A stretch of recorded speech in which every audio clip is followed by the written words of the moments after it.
kubasubiza abakunzi ba Pi Network 250.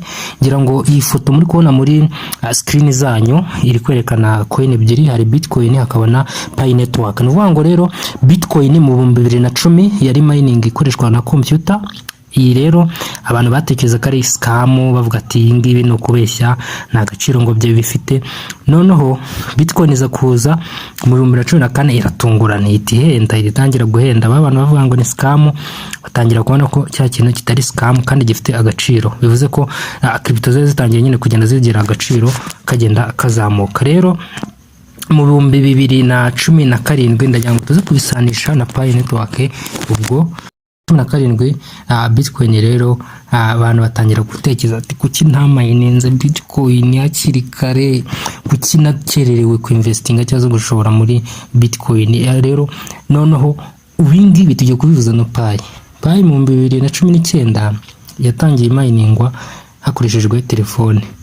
Abantu ati yo ni scam no kubeshya nta gaciro ifite. Ubwo tubihuje na 2010 abantu bavuga ngo biyaminingwa kuri computer, abantu bati ni scam nta gaciro.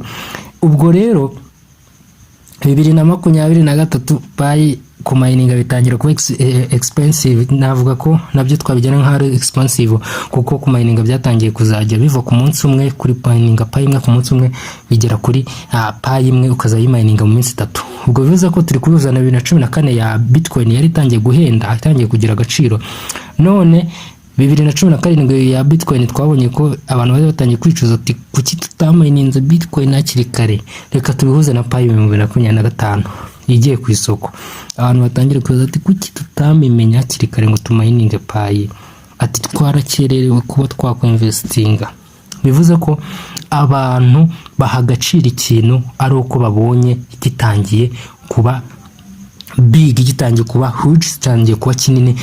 Kubera ko abantu tugiramo ikintu cyo kunegirija, cyane cyane abasanzwe n'undi bapinga ibintu bakagira ikintu cyo kunegirija coin, bakagira ikintu cyo kunegirija ikintu gishyashya kije muri ikize nka revolution kije guhindura ikindi cyari gihari, bakagira ikintu cyo kugikerensa, bagatangira no kutangira kwicuza nyuma bavuga ati kuki tutabigiyemo kare, kuki tutabimenye kare ngo dutangire kumininga Pi hakiri kare, kuki tutabimenye kare ngo dutangire kuinvestinga muri Pi hakiri kare.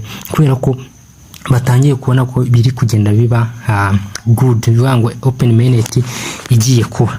Rero nk'abapioneer abantu muri kumininga Pi, nubwo mutamininga Pi gusa, buri project yose izagiza ntimukazajye muyirengagize mu muco, maze muzaye mumenya ko buri project yose iza kubw'impamvu, kandi cryptocurrency ni ibintu byiza kandi bifite value mu gihe kizaza. Nk'ubu kumva ko ibihugu bitangiye gushyira ino faranga digital currency y'ibihugu,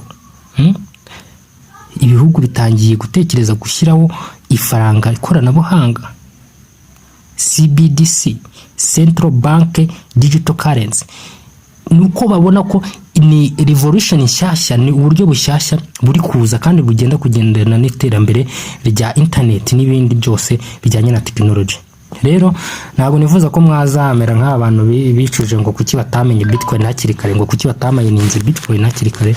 Nimuzamere nkabo rero, kuko mumenye Pi hakiri kare. Ubwo rero no kuba mumenya hakiri kare, mumenye n'uburyo mwatangira kuyikora hakiri kare mukayiha agaciro. Mwibuke gukora subscribe, sharing kabisa. Mane barinde.